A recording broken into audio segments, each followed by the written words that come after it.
Hey there, how's it going, everyone? We're here doing the lessons of A Course in Miracles, and today we are doing lesson number 219.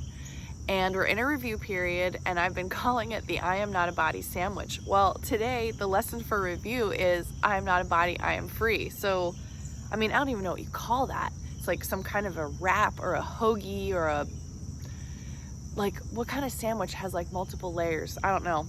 So, this is a lesson that I definitely want to hear today and want to get into today for my own personal reasons. Because what comes up for me when I just think about I am not a body is how we use our bodies in terms of like either bait or transactionally withholding, and just kind of like the body becomes weaponized in a way. So I'll just kind of leave that there for now and go ahead and read through today's lesson. I am not a body, I am free, for I am still as God created me. Lesson for review, I am not a body, I am free. I am God's son. Be still my mind and think a moment upon this, and then return to earth without confusion as to what my Father loves forever as his son. I am not a body, I am free, for I am still as God created me. Be still my mind and think a moment upon this, and then return to earth without confusion as to what my Father loves forever as his son. Well, God does not see us as bodies, and as such, we have the challenge today to really step into that identity as not our bodies. If you think about any of the judgments or grievances or resentments or anything that you have going on in your life, it's got to be about a body and your criticisms of yourself or criticisms of others, and then how you're going to use your body and things your body offers or represents to control the situation or avoid the situation. I know that's sort of like a blanket statement, but I think if you really get down into it, that's what we're doing. I mean, these bodies, sure, they can be used for pleasure and joy and experience and lots of beautiful, wonderful things in the world. But when we go into that dark side, that shadow side, the body is really weaponized, and we have to hold ourselves accountable to when we do that. And the reason why I'm mentioning that is because, you know, I'm in the middle of planning this move, and we have a lot going on in the next couple of weeks, and I don't feel like we're fully using our time as well as we could be. And so the first thing that comes to mind is how I'm going to withhold something from my partner, or I'm going to do something that's related to my body to, you know, prove my point or make a demand or something like that, like deny something. And it's really interesting to see how my mind is allowing me the discernment of understanding the difference between what and who I truly am and this body, and how this body ends up being used as a tool in so many ways in my life.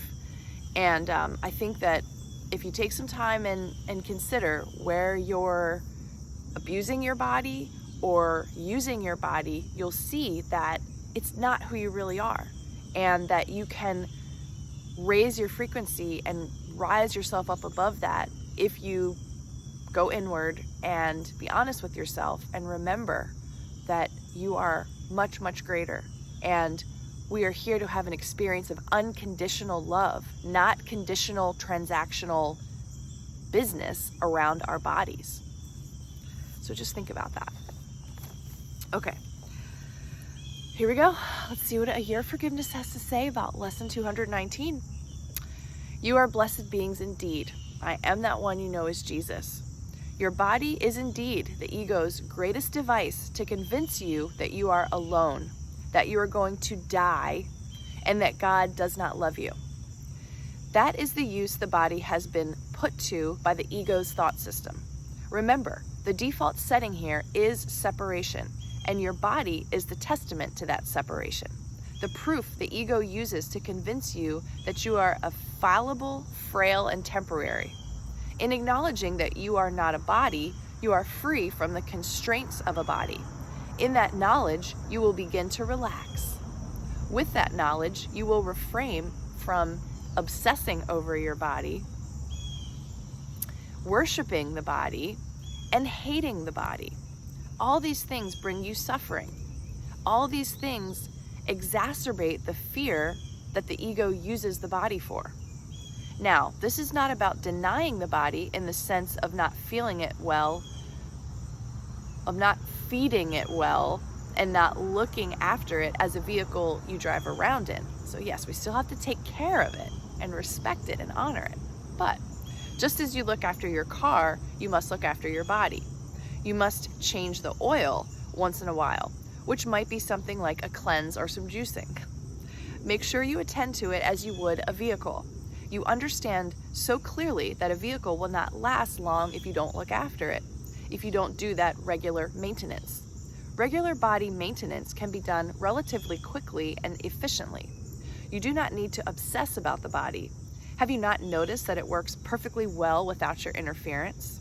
In fact, it is your interference, negative emotions, and fears that cause it to break down, age, and die.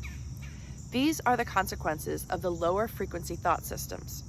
As you continue this path, you will notice that your body gets better. It begins to heal itself.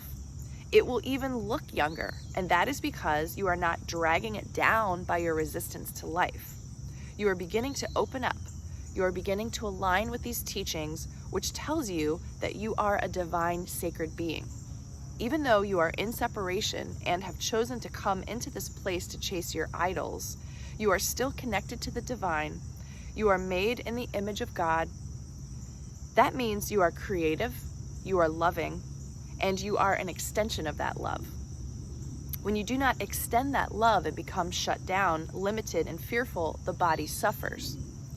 This suffering really gets your attention, so it is paradoxical to ask you not to focus on the body, and it will be particularly paradoxical for those of you who have body issues, sickness, pains, or injuries.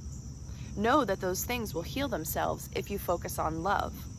If you focus on these teachings and your forgiveness practice, extending the unique qualities and love that is you and comes from you, you will find that everything will work better. I am that one you know as Jesus, and we will speak to you tomorrow. Okay, well, that's just a great pep talk and great advice.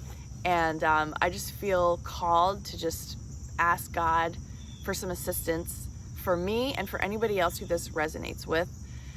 So dear God, please help me release my ego's desire to use my body as a means of control in order to be manipulative in any situation in my life from now on.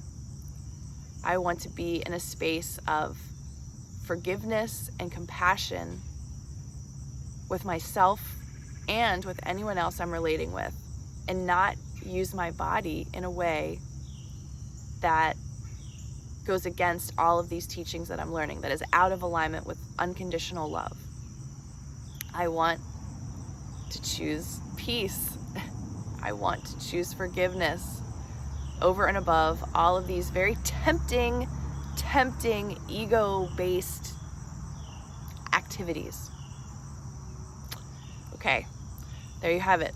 There's my little momentary struggle, and I'm gonna do some meditation after I turn off this video and continue to bring down my access to this unconditional love, this forever source that I know is out there for all of us. Please do this for yourself.